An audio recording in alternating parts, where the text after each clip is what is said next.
Bonjour, bonsoir, bon après-midi. Je vous souhaite bon sommeil si vous êtes encore endormi parce que Tovani n'a pas coin différent à Mokili.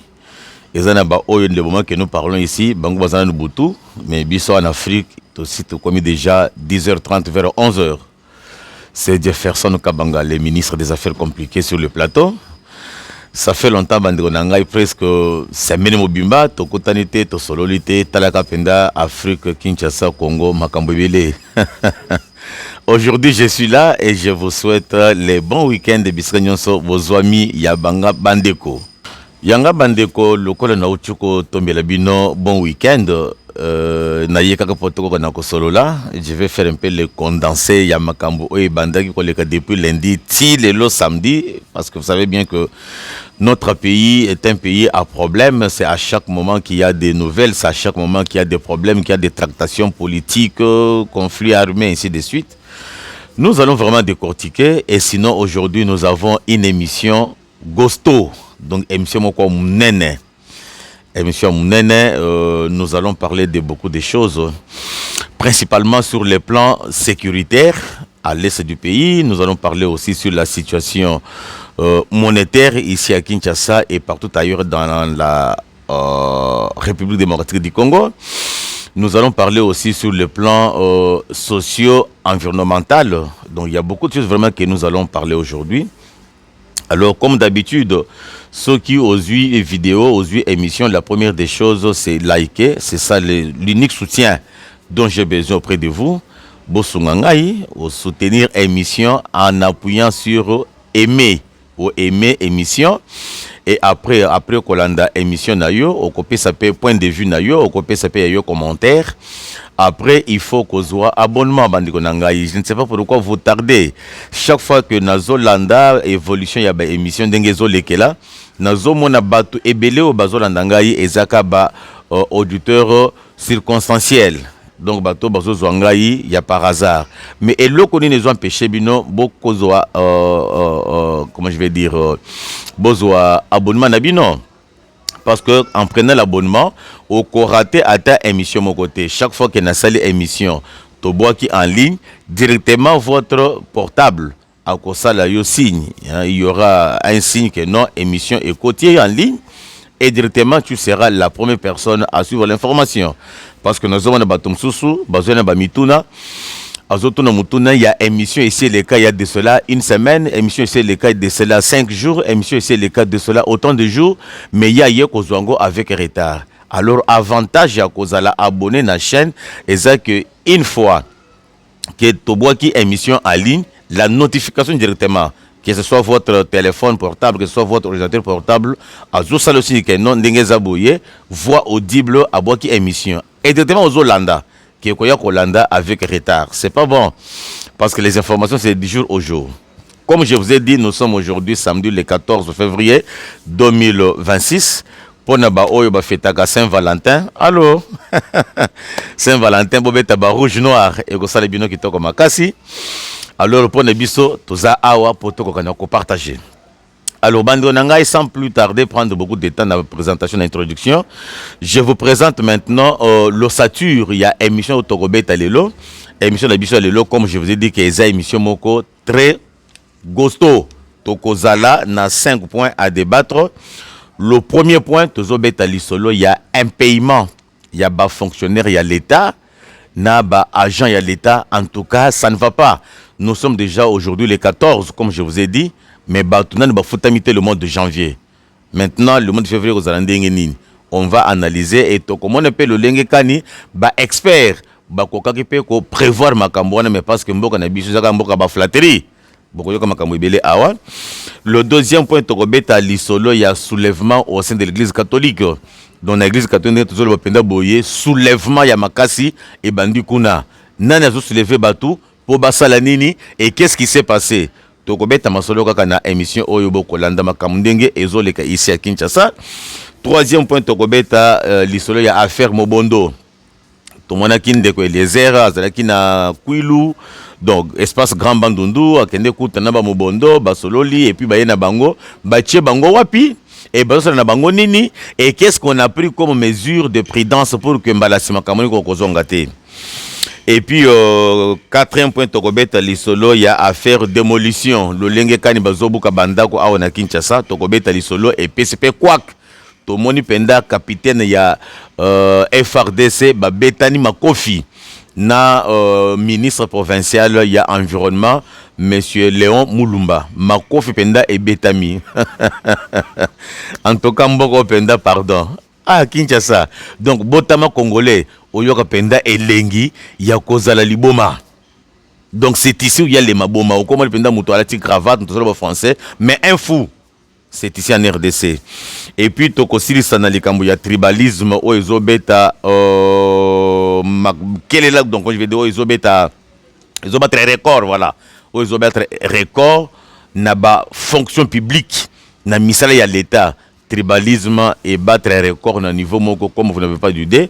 On va parler de tout ça et on va voir maintenant le pourquoi gouvernement Nabiso a moi parti pris lorsque Bazo touché tribu Songolo Pakala bango tout Bazo Telema, mais lorsque Bazo touché tribu Mususu Bazo Telemate.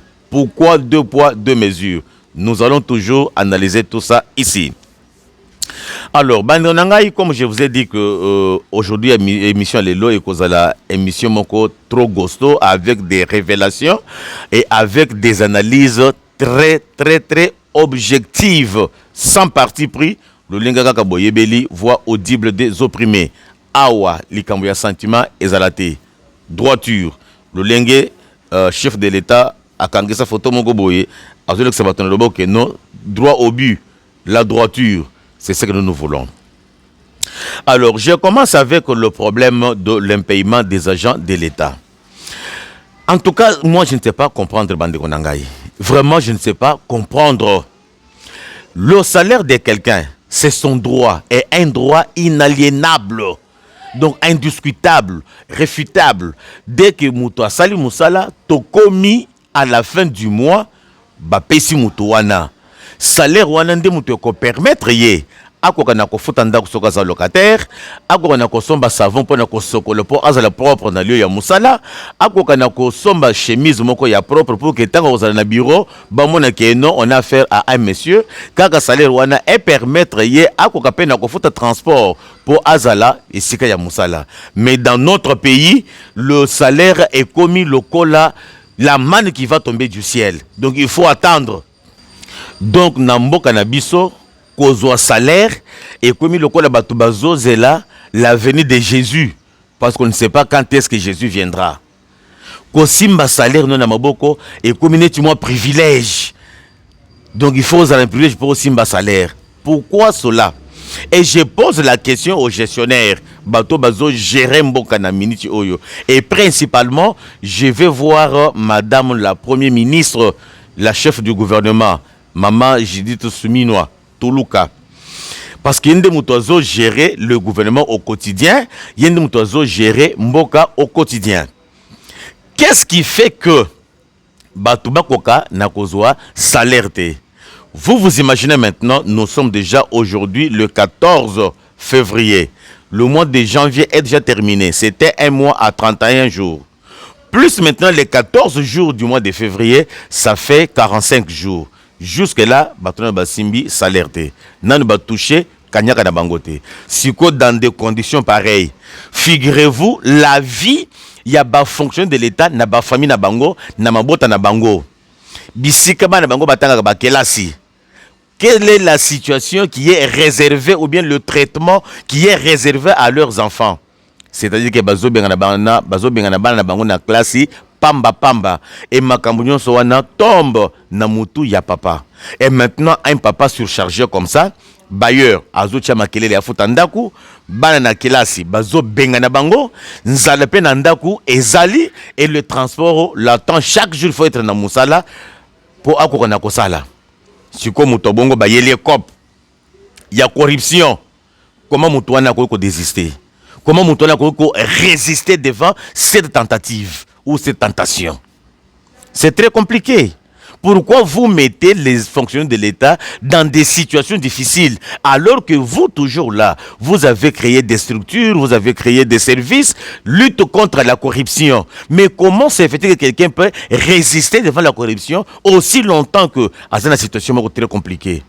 Au jour d'aujourd'hui, ça fait 45 jours, jour pour jour, que les fonctionnaires ont salaire na bango depuis le mois de janvier. Et boyebi bien que ebele na kati na bango ba simbaki ba nyongo ba defaki ba biloko pona ko sala assemblée ya ko fêter na mabota na bango na ba ndako na bango siko bato ba biloko ba defaki wana ba komi ko beta ba défilé na ndako ba mususu ba kende pe ko kota ba banque Lambert que no azwa mo likonda tango ba ko futa ye akozongisa ba pression nyonso wana na mutu ya papa ou bien na mutu ya mama qui est fonctionnaire de l'État. Comment mutu wana ko sala musala avec la conscience pure? Yangonde na tunaki mutuna. Qu'est-ce que Matata Ponyo faisait en son temps? Bien que nazo komisa yete, mais au moins je loue ce qu'il faisait comme travail parce que moi je suis un homme objectif. Qu'est-ce que Matata Ponyo faisait en son temps pour que dès qu'il est les 18 de chaque mois, opération paye et bandit, tout au plus tard les 25, tous les services, tous les secteurs, bazu ba salaire na bango. Imagine ni banda ko sala oyo ministre ya lelo au premier ministre lelo akoko salate Julius Souminoa. Julius Souminoa nazo tuna yo. Qu'est-ce que Matata Ponyo faisait en son temps pour que akoka nako respecter la paye ya fonctionnaire ya fonction de l'État? Je ne comprends rien. Alors qu'à cette époque, le pays, le régime, le gouvernement avait un budget de 4 milliards. Si on comparait le budget que nous avons aujourd'hui, le budget qui est en train d'environner 20 milliards de dollars américains pour une année d'exercice. Mais bozoko kakofuta ba fonctionnaire ya l'État te. Pona nini ministre ya finance. Qu'est-ce qui ne va pas? Et yo soumis, bon, je ne sais pas, des fois ça énerve. Des fois ça énerve. Parce que je vois un Congolais comme moi, Azo Sala Moussala, 45 jours, il n'a pas touché de son salaire. Mais vous lui demandez que Azo corruption te. Vous lui demandez que nous Azo Kanyaka te. Vous lui demandez que Azo na Moussala chaque jour. Ah, comment on Moussala ndengenini? Ah, bien sûr, on dit que le ventre affamé n'a point d'oreille. Lorsque Moutosa Nanzala, comment il va raisonner? En latin, on dit primo mandugaro, secundo philosophar. Premièrement, manger et philosopher après. Donc, une fois que j'ai mangé, je suis rassasié et je commence maintenant à réfléchir. C'est aussi simple que ça. C'est pourquoi je vous dis que gouvernement Oyo, bazaba flatteur, bazo salamakambo sans calcul, sans prévision, mais pour que bas sepelisse mokonzi mboka pour moi que non balobi bien, bazo sala bien, nzoka bazo détruire. Nazo tchelebino ka moi extrême ouké, il y a professeur Godin Poyi qui avait prédit cette situation que nous traversons aujourd'hui à Lobaki yango depuis 2025. Bolande, je vais revenir. Donc, et pour créer au Babenga na finance publique déficit budgétaire. Déficit budgétaire il loba que l'État a comme gana air moro boye alinga sala ba dépense à na mbongo te. L'État souki. Yango soka bazo que de défend mbongo chaque mois il y a 50 millions de bons du trésor. À cette année. Bon du trésor les amis. Le bon du trésor les a titre donc les a vente aux enchères à titre, c'est-à-dire l'État alinga défend mbongo. À sali ba engagement moko à lobby soki toyo kana izalo kola ka ba décharge. Pesa ngai boye. Comment on ça na ba kambiso na? Pesa 50 millions. Na kozongi solo na moi de la panne. Non, on comprend. Donc déjà solo moi kokoriko. Moi kokoriko ça. Pour le moment l'État est en difficulté. Non, et bandi nano. Ça va s'accentuer à partir du mois de décembre. Ça c'est prévisible. Oui. Mais à partir du mois de janvier, vous allez voir ce qui va se passer. Finance publique kotoboka, tokozala na recette ya kofuta ba fonctionnaire te na avenir. Et entre-temps, basi ba botol biso ba mbongo nyonso. Pourquoi bandeko na biso basali eloko ya manki ona oyo? Vraiment avec tout le respect nazo devoir na bango, bazonga batu. Parce que eloko koya na mboko ya partir ya fin décembre ya mbulo. Début année prochaine. personne ne sera contrôlé. Donc, les Amagaboute, vous avez prophète à malheur. Naza prophète à malheur, n'est pas le banate. Ngana mutazeni. Vous êtes anti-patriote. Jamais. Anti-patriote. Vous êtes des singotiers du long. Jamais. Ngana zo mona musika. Ngai faut nabattre la population, faut nabattre la président Ngai. Makamwana tango yandu kakasuka. Bouti Kolanda, Godin Poyi, Aza, député national Yamboka Nabiso, Azapé professeur à l'université. Bango, Bango, Yaba économie et console. Moi, je ne connais pas l'économie. Moi, ce sont les lois. Hein? Yandinga Nayebi. Mais Godin Poyi avait prédit que la situation où André Ouamesso, gouverneur de la Banque centrale, situation où a sali yako kitisa dollar lengezo kitsaboye eza mascarade. Tango tokokoma na mois de décembre vers la fin pour batubazo salaire ya décembre et copé ce problème. Janvier coûte donc yekozala benda bika. Batubalobaki trop ponaye. Balobaki trop, oh non, y compris même moi. Parce que moi, je ne connais pas les histoires de l'économie. Je ne connais pas comment ça se passe l'économie monétaire. Mais lui, en tant que visionnaire, en tant que professeur, nazo sa l'apologie n'a été. Il avait prédit. Mais Makambu Oya Lobaki, yangon des anakatia kokisamalelo. Et puis il avait ajouté que situation autocommune à partir de janvier. Et cause de situation moko intenable, compliquée pour maîtriser la situation. Mais pourquoi Ouamesso au Kende kosa biloko wana? L'État congolais maintenant, azana mbongo ya kofuta ba fonctionnaire te. Siko tozomi tona, ba taxe nyo so bato bazo futa ezo kende wapi? Ba mbongo ya ba minéraux nyo so ezo kende wapi? Kaka na fonctionnement ya ba ministère. Toujours les frais de fonctionnement, il y a un ministère. Toujours voyage à un ministre. Toujours voyage à un député. Oh non, tu sali, c'est pas moi, une équipe, va débloquer mon temps, mais c'est là maintenant que je vais attaquer directement le président de la République. Parce que c'est lui le numéro 1. Comment pourriez-vous accepter, monsieur le président de la République, que ba haut gradé, ba haut fonctionnaire, ba haut unitaire, ba ça la condition y a bien, mais bateau bazo travailler na bango, bazo ko tenir vite. Tous les députés nous les voyons ici, tous les ministres, les DG ainsi de suite, bazo rouler carrosse, bazo que na ba station.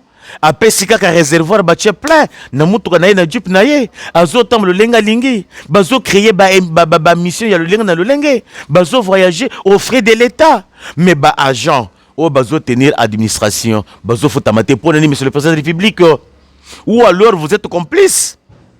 C'est inconcevable. Pourquoi pas que l'on Soumino ici, Soumino à la Kissi, incompétence notoire naïe. Soumino ne connaît absolument rien, si ce n'est que faire le modèle des cheveux. Elle passe tout son temps, toujours dans le salon de coiffure, Bakata Suki Boyemabe, Bakata Boyemabe, et dans des ateliers de couture.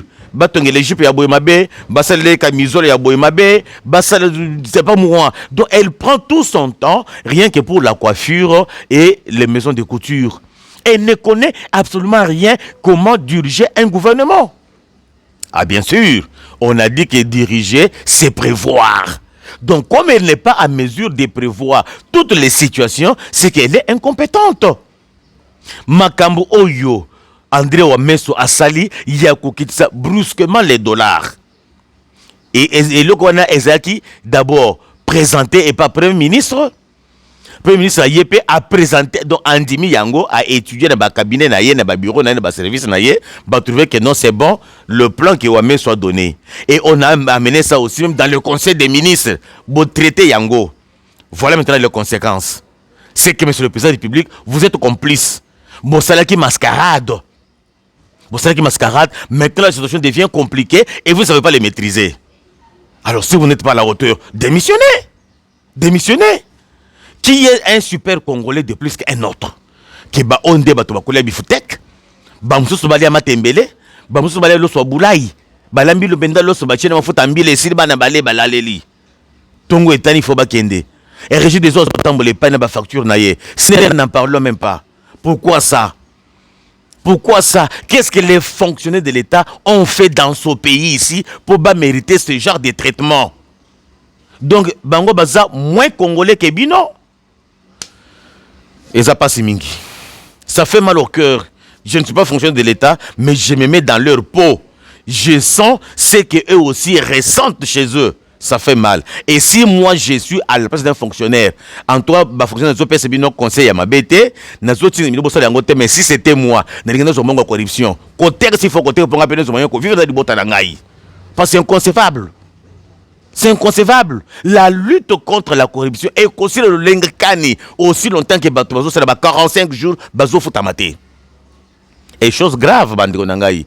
Nazo mona ta bazo futa militaire basoda. Basoda bazo bina bazo sala ba vidéo. Donc salaire est commis le connaît la venue de Jésus. Que Jésus a yé. Bato bazo sepela. Jésus a yé. Et puis chose grave. Toyebi que salaire est futa makana banque. OK. Le connaît bato basoda bazana fond kuna. Tondimi bako pesa bango main à main. Mais batia ba caméra bazo filmer. Bolandaran ba image wana. Voilà, maintenant c'est le tour de la compagnie QG, 11e brigade défense principale. Voilà, le commandant d'unité est là. Le commandant d'unité est là, capitaine Masumboko est là. Voilà. Son secrétaire est là. Le capitaine assiste lui-même la paye de ces éléments. Il arrive, il se présente.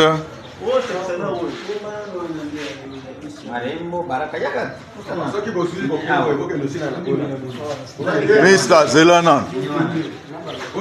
Bande Konangaï. Dans un pays qui se veut sérieux, est-ce que ces genres d'histoires peuvent se produire? Donc, basoda bazawana, bayepo bazwa salaire na bango, bazana franc, on suppose que côté bazali, ba banque est opérationnelle parce que les banques ont été bloquées, fermées. On n'en convient pas. Bazo fota bango, amen. Mais pourquoi qu'on filme et puis qu'on y a qu'on publie yango na ba réseaux sociaux? Mais c'est trop primaire. C'est trop primaire.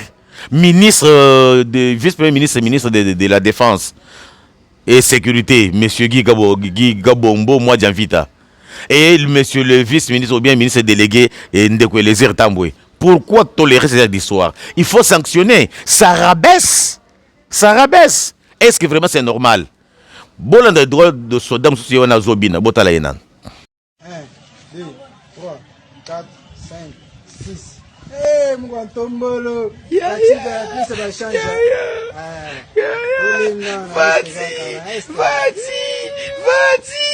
Fati, ego bumabat. Moanet, legela.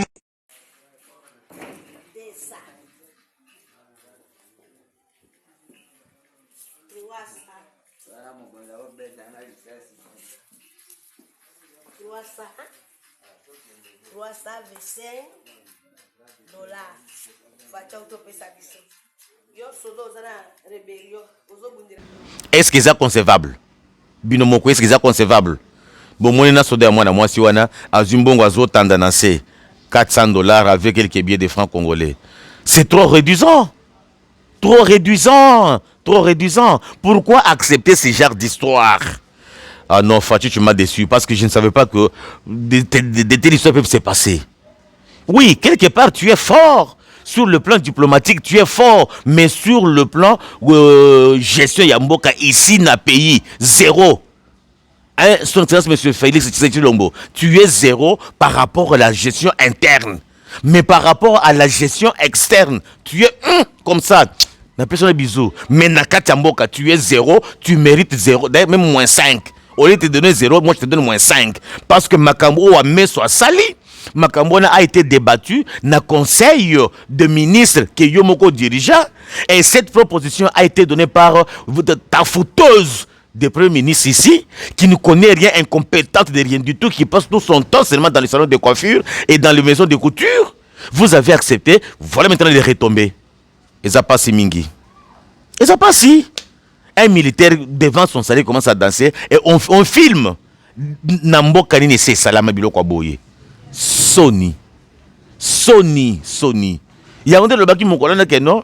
Tu sais que on peut l'encourager, oui. Bien sûr, mon tuto a complété. Azana makambo ya bien zo sala et ça peut comme ça zo raté. Neti makambo na niveau interne. En tout cas, au gouvernement Souminois et le régime Tshisekedi Félix, 0, bon, pas 0 sur 10, vous avez moins 5 sur 10. Vous avez montré vos limites. Heureusement que 2023, comme pour ça, améliorer. Parce que moi, je me mets à la place des fonctionnaires de l'État. C'est bizarre. C'est bizarre. Je vois les policiers, les militaires, les zobina, parce qu'ils ont eu $400 Namboka nini bamboka nyoso partout ailleurs bitumbezala kanango bafuta ba soda est-ce que bosi boni biloko boyo ezole kana mboka na biso esi na mboka misusu. OK, bando nanga ina kesi koyo na deuxième point o ezota la soulèvement na kati ya église catholique. Na kati ya église catholique bando nanga avant na sala commentaire, avant na analyser selon compréhension nangai na zotia d'abord bino ka moi extrait muke ya Fridolin Ambongo le cardinal le lengue azo prêcher na kati ya messe et le message qu'il veut passer. Comme ça nous allons analyser. Suivez. Dans notre pays, beaucoup de catholiques n'osent pas s'afficher pour des raisons de travail, pour des raisons politiques, ils n'osent pas afficher leur identité. Tellement le pouvoir d'aujourd'hui est dominé par des pasteurs et des gens de secte. C'est ça la vérité autour de nous. Et très souvent, face à cette situation, les catholiques... Eza cardinal Ambongo azoloba parce que ce que moi j'ai retenu, c'est une chose. L'église catholique a une position naie. Position de l'église catholique eza ya que bako kanako salisa dialogue à tout prix. Qu'il pleuve ou qu'il neige, il faut que l'église catholique na l'église protestante basalisa dialogue au bazobenga pacte national pour que bako kanako justifier bambongo oyo bakende kozwa na maboko ya Paul Kagame, ba justifier mbongo bakende kozwa na maboko ya président ya Kenya, ba justifier mbongo bakende kozwa na maboko ya président ya Uganda, ba justifier mbongo bazwa na maboko ya Moïse Katumbi, ba justifier mbongo o bazwa na maboko ya Hippolyte Kanambe. Na matata ponyo pe bango to bapesa kimbongo et sikoyo bango babande ko sala par tout le moyen dialogue et salema pour que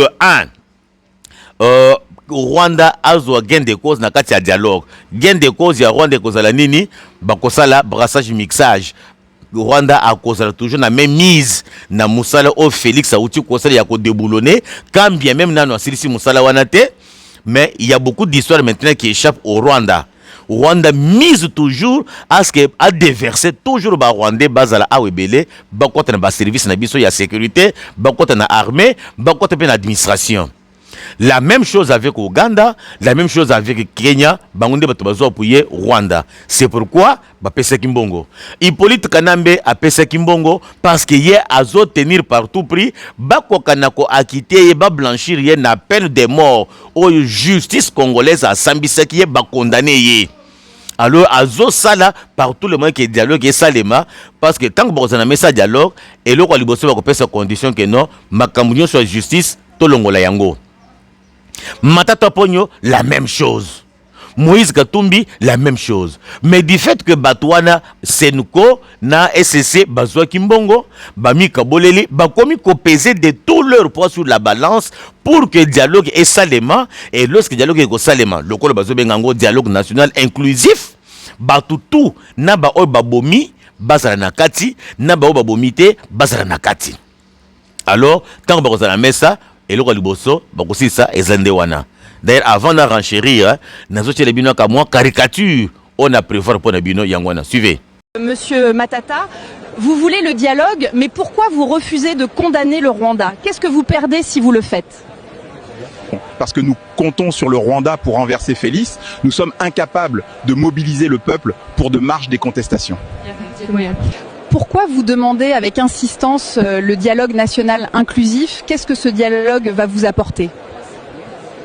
La justice de Félix m'a condamné parce que j'ai volé l'argent de Bukanga Lonzo. Le dialogue va donc aider à me blanchir de toute accusation.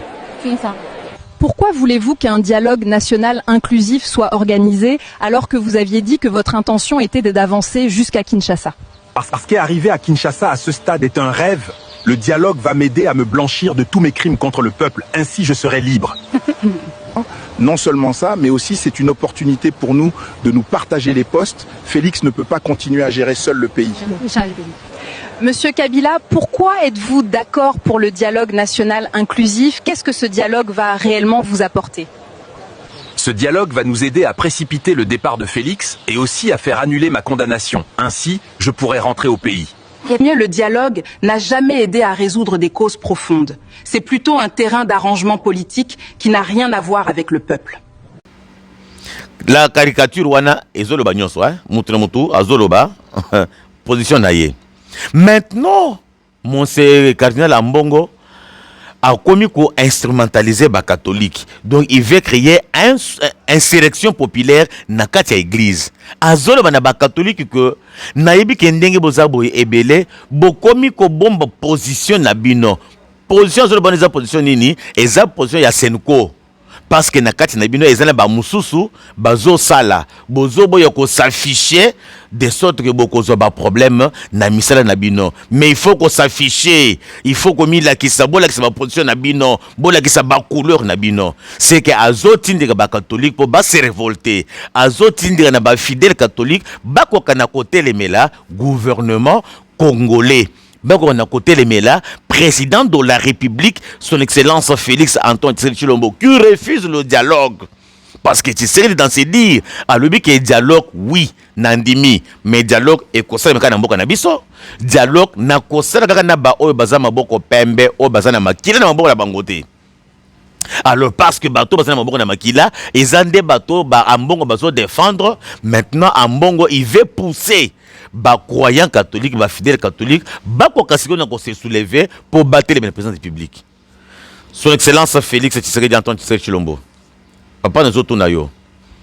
Être cardinal, c'est synonyme d'être Dieu, ou bien c'est synonyme d'être intouchable, ou bien c'est synonyme d'être super homme au-dessus de tout le monde? Non. Ambongo est allé au-delà. Il est allé au-delà. Cette fois-ci, il faut que le gouvernement agisse vis-à-vis de Ambongo et la Senko. C'est insupportable. Vraiment insupportable. À un certain moment, on comprenait que non, c'est l'église qui prêche. Mais maintenant, on a vu que c'est l'église qui combat la République. Je me souviens du temps, il y a Hippolyte Kanambe, Kazembe Mutwale, Bakangaka évêque Mukuna. À Salaka, 2 mois na prison ya Makala. Hier, Zalaki Moussali Nzambete, mais ACK, on connaît que c'est une très grande église ici en RDC. ACK est implanté partout, dans toutes les provinces. Mais numéro 1 à Bango, évêque, Bakanga et Salaboloko.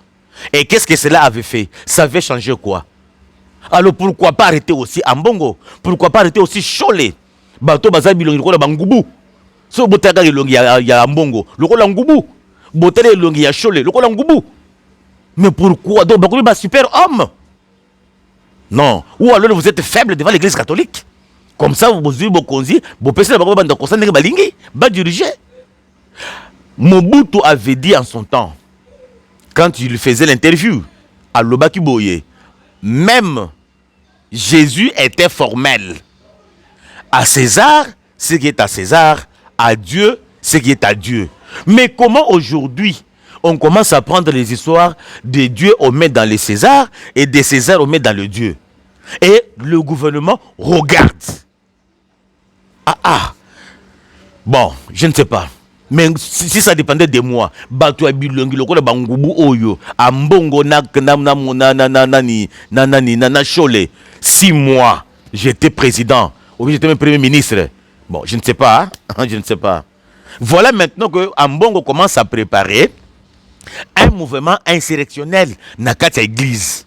Parce que tant que ça là-bas au Méline wana azo pesa ba message que bobanga te boya eloko ezate nga nazali bola ki sa ba couleur na bino ba kolonga bino na ba misala te to telemela mu Tshisekedi asali sa dialogue pour to bigi sa Kabila pour to bigi sa Moïse Katumbi to bigi sa Matata Muyibi ya Bokangalonzo to bigi sa Nanga to bigi sa Kagame de ce jeu de Zambongo ya ko sa les ate boya nazo yebate hein. Et au même moment, quand Ambongo est en train de faire ses bêtises ici, en tout cas j'appelle ça bêtise, c'est qu'Ambongo fait. Ce sont des bêtises insupportables. Mais quand Ambongo et Chole sont en train de faire des bêtises ici, je vois le secrétaire général Adieu, il y a ONU bien sûr, aye Nagoma, pour akoutra nananga, bako kanako solo là parce que le problème qui engage AFCM 23 et le gouvernement, le problème là c'est traite Nadoa. C'est là que tout se traite. Mais yé moutoyer secrétaire wana aye pour l'effectivité, il a cessé le feu. Parce qu'il faut Mandouki etika kobeta, etika makelele, va trouver ma solution à partir il y a deux côtés ba kende ko discuter. Mais tout le monde a Wambongo et l'ongi lokola n'habite ceux qui chimpanzés nanani mususu komone nani oya mutumne no komone nani Chole bazo susciter bato batelema. Mais finalement vous voulez quoi? Vous voulez quoi? Vous voulez quoi? Goma kone ezaki fermé. Aéroport ya Goma ezaki fermé. Mais aéroport ya Goma mutu ya liboso ya kokitawana. C'est le secrétaire général adjoint ya ONU. Nde mutoye va s'imposer par la force. Donc c'est-à-dire que tant que tu sais que des azo sala diplomatie au niveau des États-Unis d'Amérique et États-Unis qui appuient sur l'ONU et ONU qui commence à agir ici maintenant en Bongo, na Chole, na Mouté Bandokiwana, bazo ko instrumentaliser ba fidèle catholique, bande konangai. Cause la catholique eza cause la synonyme ya mwana nzambe te. Cause la catholique eza garantie ambalamo ke no kelo la te. Pour les nini beaucoup na église le kutawana bosiko bomoni que église catholique et la kisi face à bango clair que bangonde bato bazo bomamboka bangonde bato bazo bondisa mboka nyonso wana parce que Tshisekedi a instauré likamboya gratuité de l'enseignement yangonde motema likundu ya ndoki o chimpanzé o ya mbongo ya chimpanzé o ya Chole yangonde siko ba telemi pour ko bondisa Tshisekedi pour la gratuité. Mais vous savez combien de parents ont poussé un ouf de soulagement à vivre makamboya gratuité ici? Ah non, ça fait mal. Il y a de quoi se fâcher. Contre la bataille bazana bilongi mabe forme bizarre. Ah, je comprends. Je comprends. Biso bataille biso que non elongi ya mutu. Et la gisara c'est que c'est mutu. Ce que nous benda mutu za elongi mabe, c'est que mena motema na ye, eza mabe. Ce que mutu za elongi kitoko. Même ceux qui aza kitoko à 100%, même à 70%, il est bon. Mais batu bilongi le quoi ba fabrika bango na kingabo na ba izo ya mabende bilongi bongo maseke yande bazo bondisa mboka. Mais tu sais que il faut fongola lisu. Faut fongola lisu qui est passé de comment tu niveau boité. Mobutu asala kani na cardinal Malula. Malula ki makamboka. Bon Mobutu azaki président te, Malula azalaki cardinal te. Bongo azaki intouchable dans quoi? Ça énerve. Bandro nangai na kesi koyo na troisième point likambo ya affaire Mobondo. Mobondo boyokaki, Mobondo salaki beaucoup d'étapage, Mobondo babomaki bato, Mobondo basalaki tout ce qu'il pouvait faire na Grand Bandundukuna grâce ya service ya sécurité tozo benga cybercriminalité. Bamoni ke bato oyo bazo instrumentaliser Mobondo, bato oyo bazo alimenter Mobondo na mbongo, koso bango ba masasi ba manduki, baza bato ba uti ko kanga awa Emmanuel Shadari na mususu oyo nani Obeminaku na kelke bato bakangi kuna na kelke ba généraux o bakanga baza na ndolo. Tant ba maîtriser bato wana Mobondo kuna a commis déjà essoufflé. A commencé à souffler dans le sens que à ravitaillement et bandaki lisusu koya le lenge bandaki koya te bakomaki banzala bakomaki alors insécurité komaki makasi parce que bandako déjà kokotela bato na bandako. Alors grâce ya musala o ya mwana mboka ndeko Eliezer Ntambwe Poshi akekuna akutanaki na ba Mobondo akutanaki na ba chef na bango basololaki. Nazo tchele bino moi extrême ok bolandi puis je vais revenir.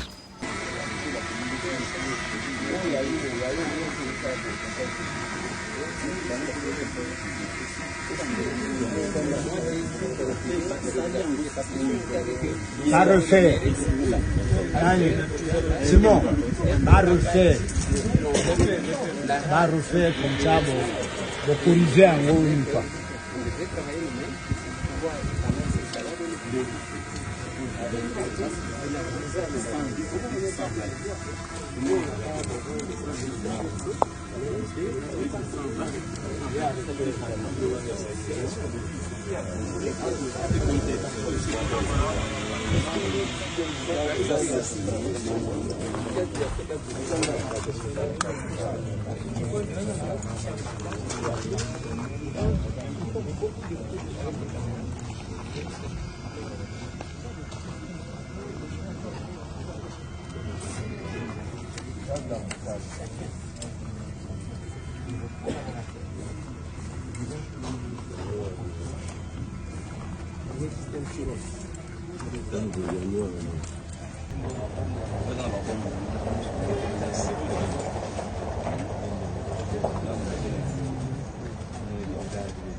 pendant que Delorme azokoma awa tolingaki ozala na kati ozali koreceptionne on n'a pas tout le temps on est fatigué on est laissé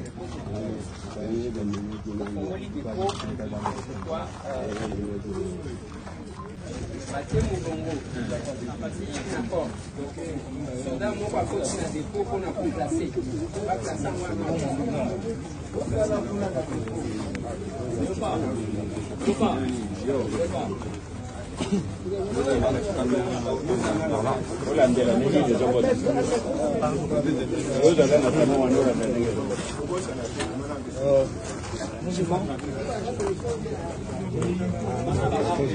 Pardon? Merci beaucoup mon frère. D'ailleurs, connexion est dérangée sur ma casse, sinon vous allez avoir beaucoup d'images. Oui, oui, la connexion. Oui, oui. Voilà. Connexion est embrouillée sur ma casse.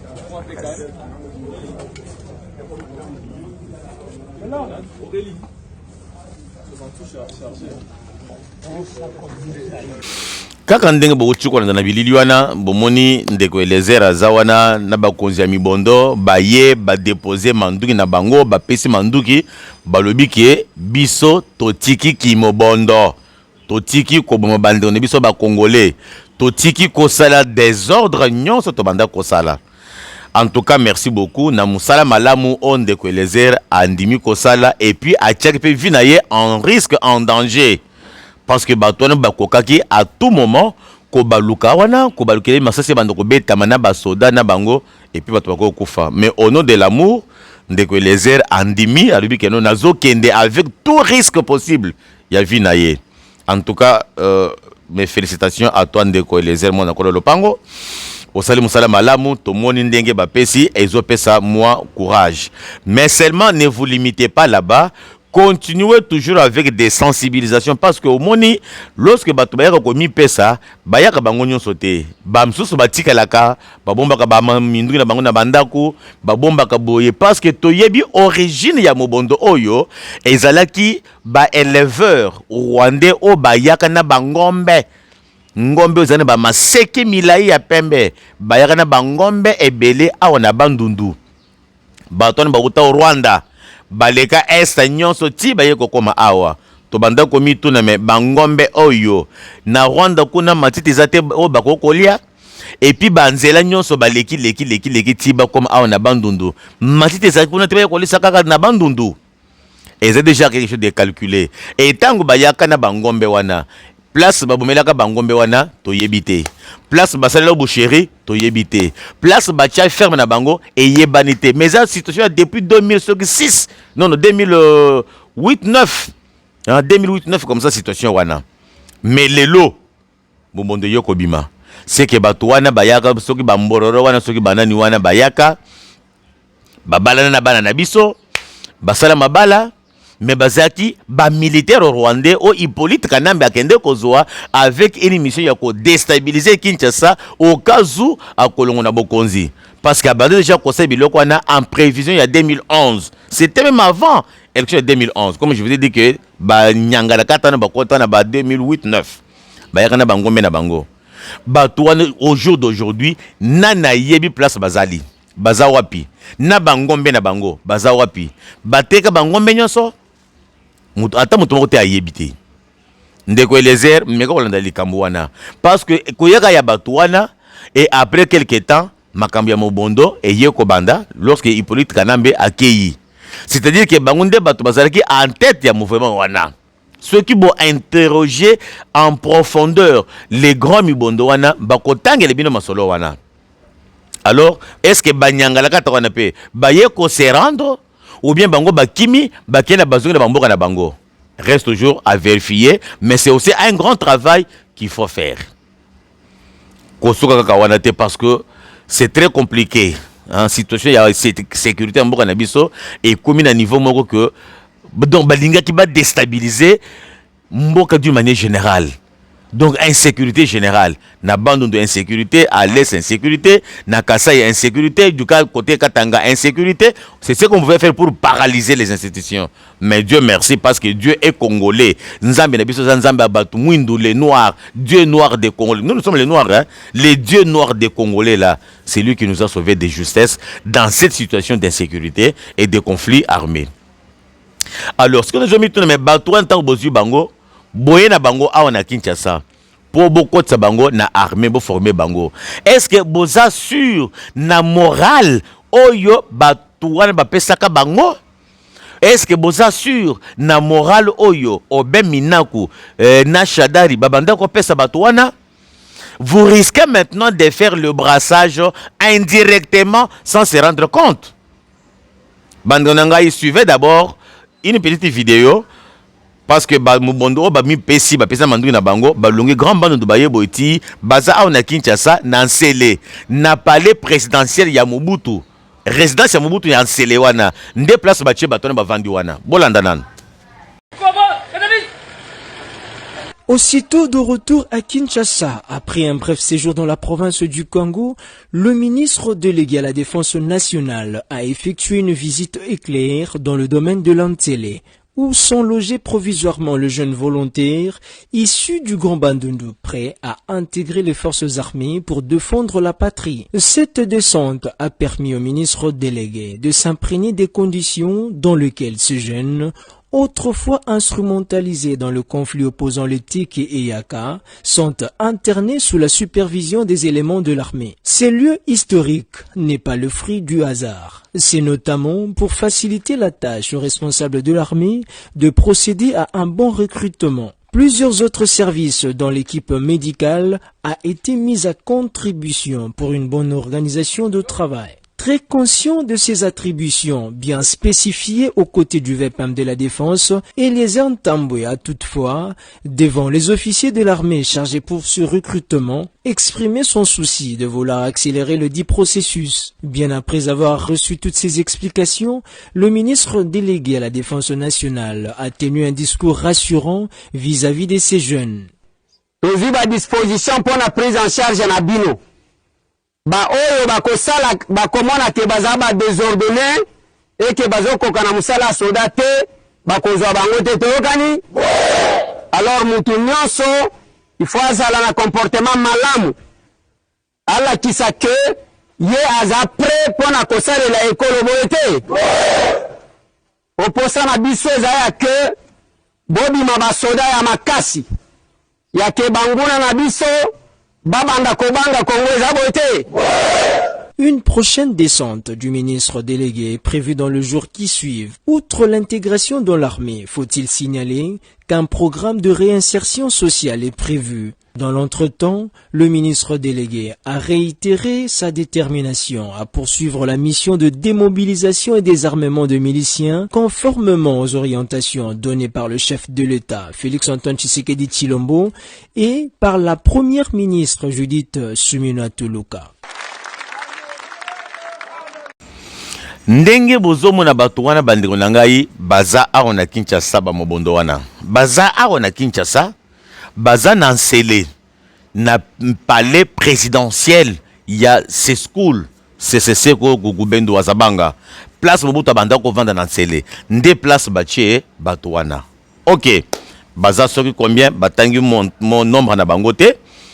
OK, mais maintenant on se pose la question bato nyonso bozi wana est-ce que moral na bango boyebi yango bo vérifier? À ce point là moi je suis sceptique parce que tokoki kosala jamais armé ya ba délinquant tokoki jamais kosala armée ya ba bandité parce que bato wana ba mesana déjà na vie ya banditisme ba mesana déjà na vie ya ba délinquant siko tango bokozwa bango o toujours former bango oui bakozwa formation sur le plan tactique nde bakozwa formation bokoti bango na armée figurez-vous maintenant la suite de ce qui peut commencer à se produire. Parce que nous parlons de l'insécurité à Kinshasa ici, les braquages un peu partout, toujours les hommes en uniforme non autrement identifiés. C'est ça le français qu'on nous a toujours appris.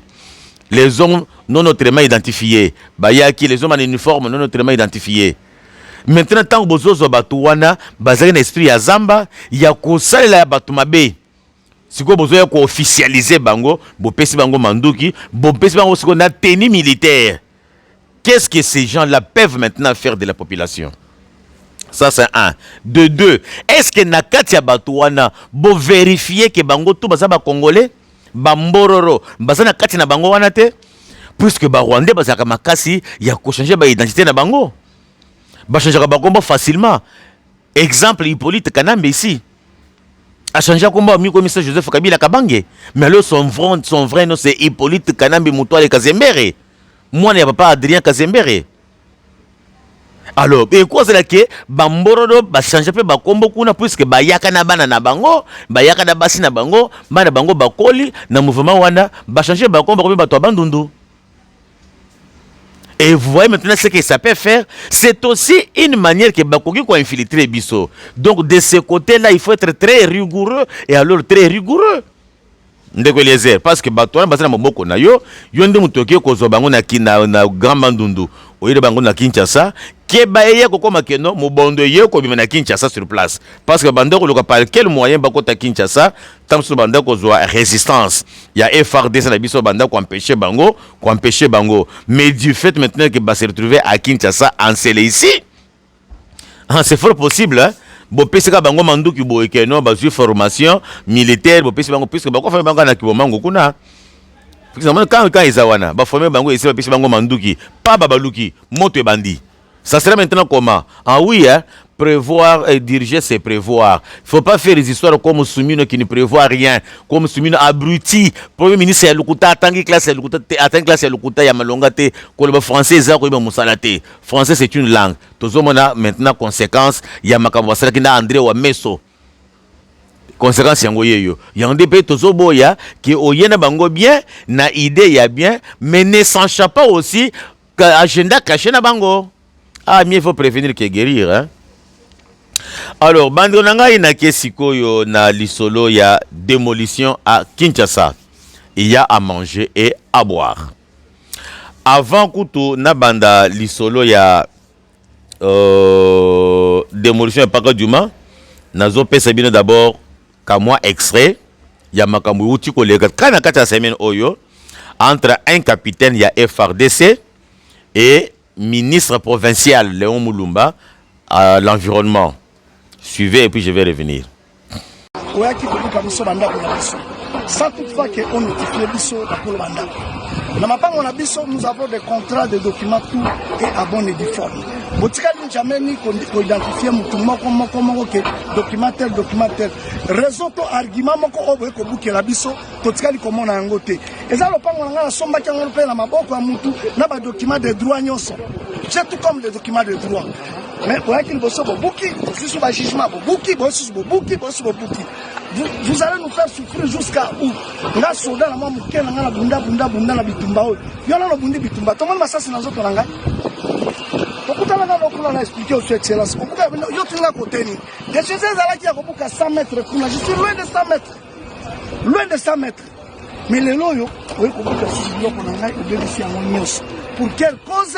Solo bakangaka na sima mukongote. Dokimani no yo kobuka nga biloko nanga na songi na monde. C'est tout la sécurité. Capitaine. Avant de boucler, pour délimiter. Il y avait une commission qui était là. Où la tribu sur la limite au bout. Quand vous parlez de 100 mètres, vous parlez de 100 mètres au bord de la rivière, autant que 100 mètres. C'est pas ça. 100 mètres à partir de l'île mineure. Quand je dis l'île majeure, tu as l'île mineure. Au moins, il peut aller là. Si tu as le rôle de ma bénédiction, tu as l'île. ezali. Donc 100 mètres, vous avez un fleuve, vous avez 100 mètres, donc vous êtes censé nous protéger nous contre la population. Mais vous ne nous protégez pas à cause de vos intérêts. Vous avez protégé parce que vous avez intérêt à Bino. Mamariga surtout vous avez ça là pour que vous gagnez quelque espace. On s'attend même pour le côté que place yo et côté Kalandi pour le côté excellence.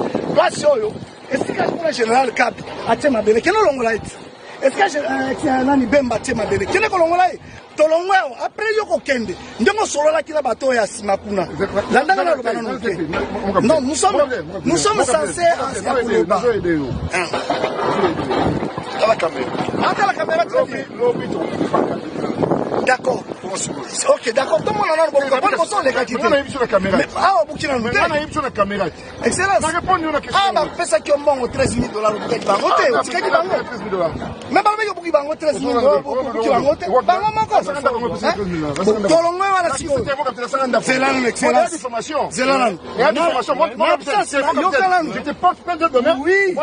Oui. L'absence n'a pas de excellence.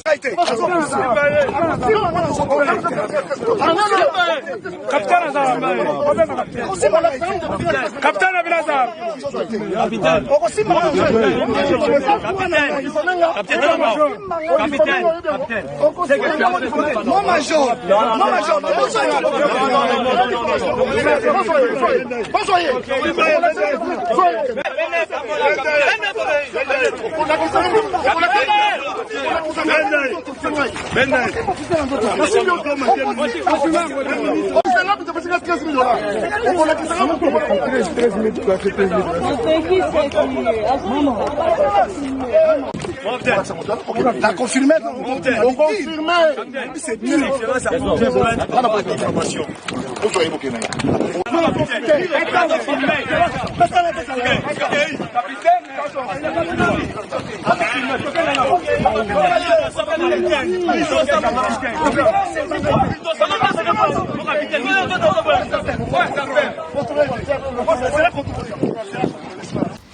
Makambo bozo mona wana eza makambo eleki na Kinshasa awa. Donc le ministre provincial de l'environnement et le capitaine de FRDC Opesi Mbwa Aboyi.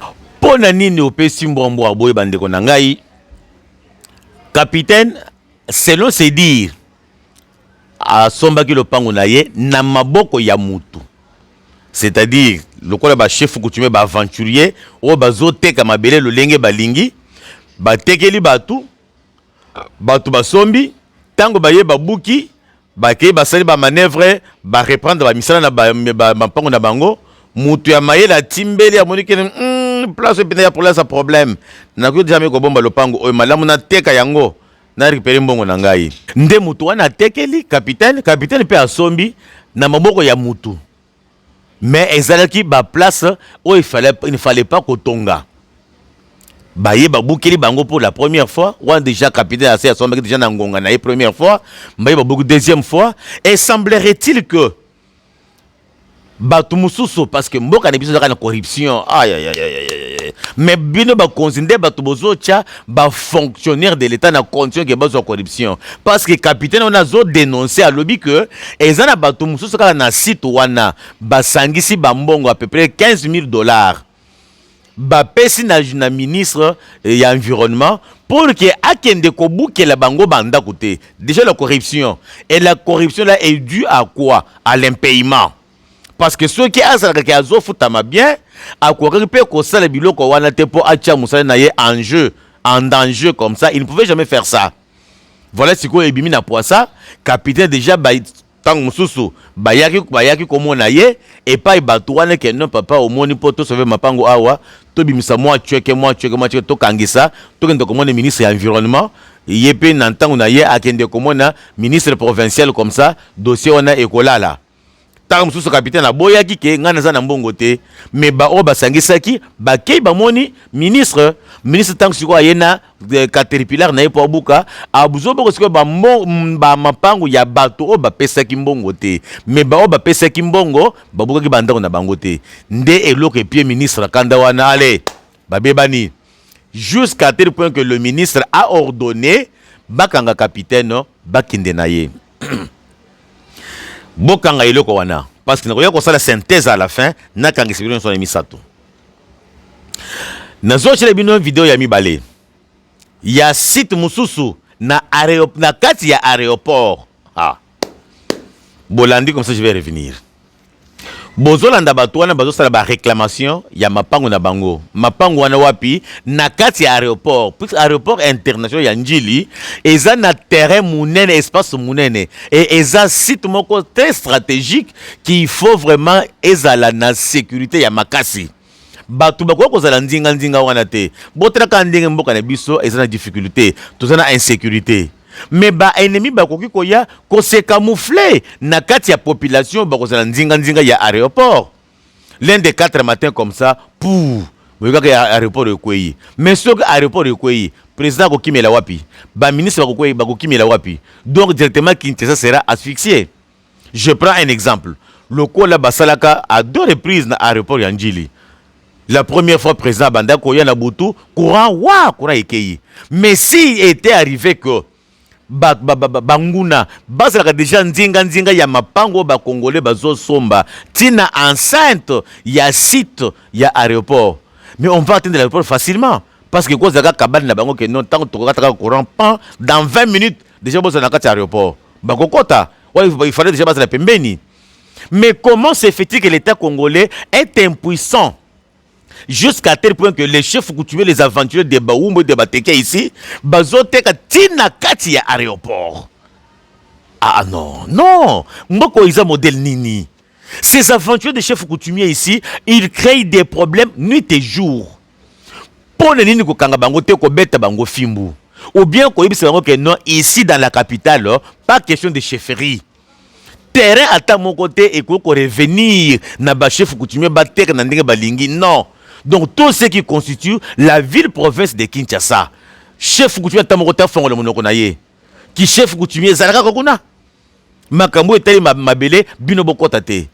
Mais botikeli bango la latitude wana. Bazoteka en désordre. Ils mettent maintenant les populations en difficulté. Ils sont en train de rançonner, d'escroquer la population. Donc chef coutumier Bazoteka et État congolais c'est quoi Zoya Azobuka. C'est quoi peuple à côté de Mawapi.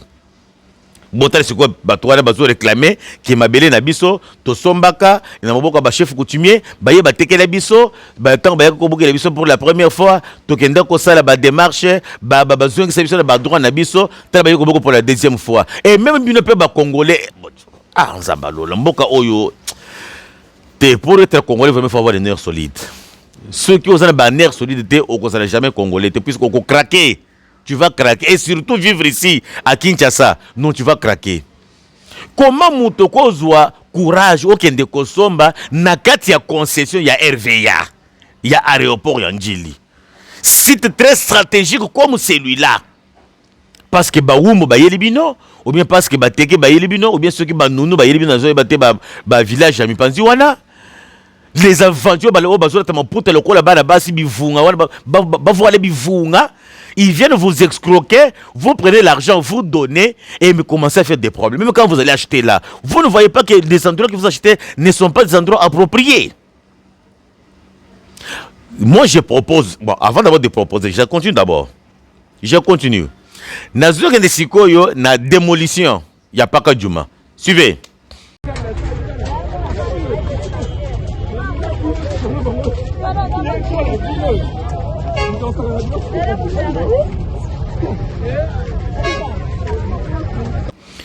Pour une fois, je suis d'accord avec l'incompétent ici de Daniel Bumba. Pour une fois, je suis d'accord avec lui.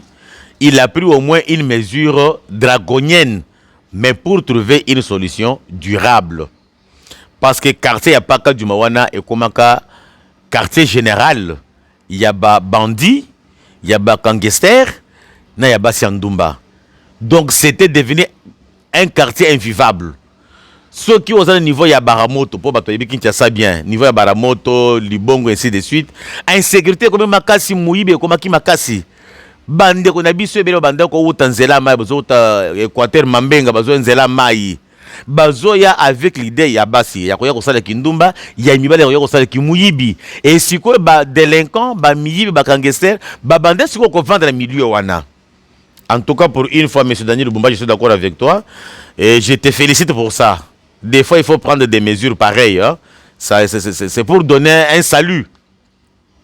Balongoli Batouana, Batindi Bango, Bakeina, Nsele. Bakeko Vansa Bango Kuna. Place en éthique à la vide. Maintenant, je propose comme les terrain, il y a Onatra. Besoin que ça baraille et bon bien. Le cola, battrain, balobi que non battrain et yé, le cola Jean-Pierre même balobi que non battrain, il y a battrain urbain. Eux bandako ça la circulation ici la ville province de Kinshasa.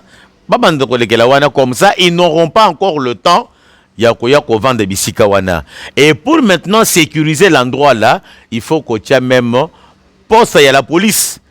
Parce que bayaka kaka mbala moko te bayaka moko. Comment moko aye avant de na coin a cheka moi hangar azoteka nazoteka shimboki nazoteka na agene ezalaki no na tongo ya ateki na poko kangi azongi okomona ka ekomi ke no ateki alali wana pona nini o na teki jusqu'avec retard jusqu'à minuit moyen zonga ezalaki te ndi na lali wana en complicité peut-être avec la police aussi ka moi qui est-ce que ezalaki moke ndenge koma munene et après moment akobanda ko lambela wana okobanda komona zo sur le bilamba azocha na singa. Et après un temps, nous sommes puisque bongo. Alors il faut prendre des mesures que ce gars côté parce que peut-être à ta gare moko boye. Dès qu'il est 19h, terrain on est à la vide. Pour que les passants va circuler librement. Alors, je rentre maintenant Likambu, il y a un site notamment, site il y a aéroport, on a côté capitaine Bunda qui n'a ministre. Moi, je condamne toujours le gouvernement congolais parce que boyebi bien que ba chef coutumier ya bivunga oyo o bazola te bivunga lokola bana basi oyo baza ba escroc. Ce sont des chefs qui ne méritent même pas du respect. Bazo escroquer batou au comme on a chef moko en fait le pango moko chef a tegé 3 4 5 personnes et le gouvernement congolais connaît ça, la justice congolaise connaît ça et il ne fait rien. Ni le gouvernement ni la justice. Et moto azonyo koma et ça peuple bazo escroquer et pas ba chef ya bivunga oyo bazo te bivunga lokola bana basi lokola maputa oyo. Na ville province à Kinshasa, bon supprimer, ça c'est ma proposition à moi. Bon longo le biloko wana parce que moment que boko kata biloko ya ba chef coutumier ya bivunga oyo, il n'y aura pas encore question, il y a lotissement anarchique. Il y a au moins un certain jour, chef moko ya telemi. O ezama bele akoko na ya bakoko na ngai na komi koteka. Congolais pe surtout kinois alinga koyoka telikambo ya terrain na matoi na ye mbangu akei wana et surtout que ba soda bazaka mingi penda okebongai okomani mbala moko ba généraux ba ye wana ba colonel ba ye et tant que siko paisible citoyen akomona que non place na colonel azape général aza te fanga pena que ndoko son parce que tant problème koya ba général ba ko intervenir. C'est ça les désordres. C'est ça les désordres. Donc moi je propose que aucun terrain ne soit loti par les coutumiers. Et ne bazo ça le lotissement wana bazo respecter à ta norme ya urbanisme te. Tant que bako ça la construction de bango anarchique, mbule ko banda koya, mai ozo na bato ya banda na bango et ko banda ko buka mabele, siko bako banda ko belela. Maman Denise Nyakero tele biso likamboyo, maman érosion kotoyo, son excellence monsieur le président de la République tele biso likambo. Mais tant que bozo kende ko somba sans norme urbanistique wana bozo zambe na ngai. Bozo à charge wana bozo que ça na batu ya service ya urbanisme et habitat. Lorsque Kinshasa est déjà inondé ndenge za boye, c'est le gouvernement seul central ou soit le gouvernement provincial qui peut d'abord étudier avec ses services que le code batu ba komi saturé, ba kei ba étudier site moko boye place Songolo Pakala, o ba ko sala lotissement dans le lenge longo bani.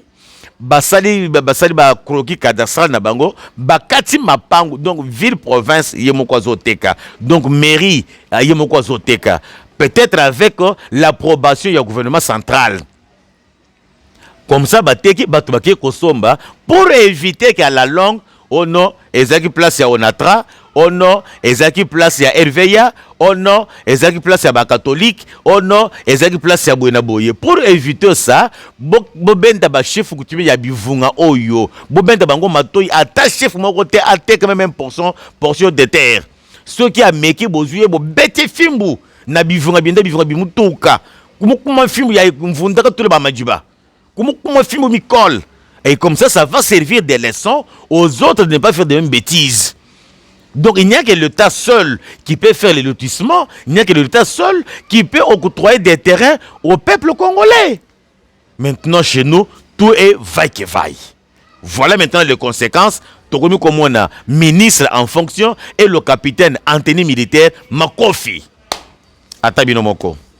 Ou on te baga Fachi Azabon. Ou bien tu baga que non gouvernement soumis Nizaka bon.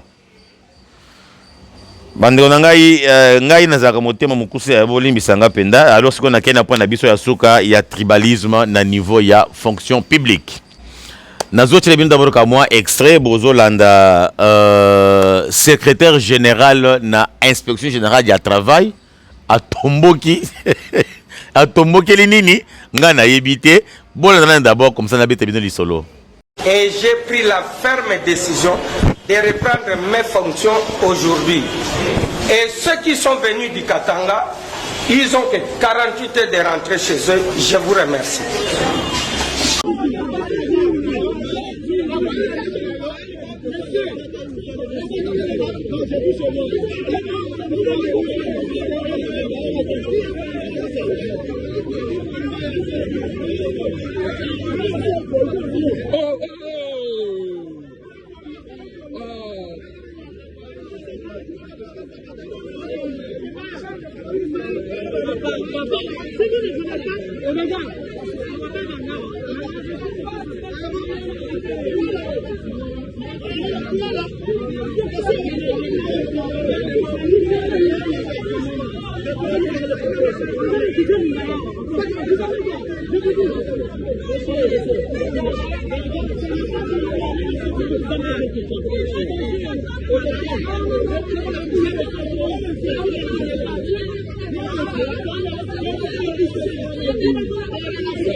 Bon, tu kolanda tata wana azolo ba que maintenant nazu ba fonction ngai bino ba ressortissant ya Grand Katanga, donc les Katangais, je vous donne 48 heures. Boko kana kolongwa bokende, je ne vais plus voir quelqu'un ici. Donc dans 48 heures, bobongisa. Il a bien dit les Katangais. C'est déjà du tribalisme. Et pourquoi à combien de niveau wana? Selon mes recherches, parce que le dossier de Salamaki, il y a maintenant 3 jours, si j'ai une bonne souvenance. Oui, 3 jours, depuis le mardi, 4 jours. Nakende d'abord pour na kokana kokota na muzindo nazwa information à la source na ye le bino parce que bato bazo boka le bino na ba réseau ezaka muto katika ma partie abwaki akatika ma partie abwaki sans toutefois vous permettre que vous comprendre dans quel contexte makambouana ebimi ya mati konde nazo bete bino lisolo secrétaire général wana soki muluku voilà le nom c'est muluku de telle histoire comme ça abanda ko sala musa azaka na suspension ba suspendaka ye pona nini selon ye amonaka que bato o bazo bundisa ye bazande bakatange bangunde bato bakriaka kutu ba makambo ebele o ekomisa ye akende na suspension sikotango azongi bulo mama na méchant kanda moko ya nyama il ne voulait jamais encore supporter les Katangais. Il faut bango balongwa bakene ba province mususu mais ye atikala parce que ya muto abandundu po bato abandundu ba bakeno Kinshasa ya bango on leur concède nde abengani batu ya Katanga bomoni epesimo mobulu wana chibino ba vidéo na ba policier ba yeko intervenir wana epesimo pito pale c'est-à-dire équipe naye na équipe ya Bakatangé. Pourquoi tout ça? Moi je condamne d'abord les Katangé parce que bino Bakatangé nde ba grand tribaliste bino. Bomoni ce qu'on ndenge zo sala. Vous sentez maintenant comment ça fait? Vous savez combien de fois vous les Katangé bonyokola ba Kassayen na province na bino? Combien de fois les Kassaïens ont été expulsés des territoires katangais?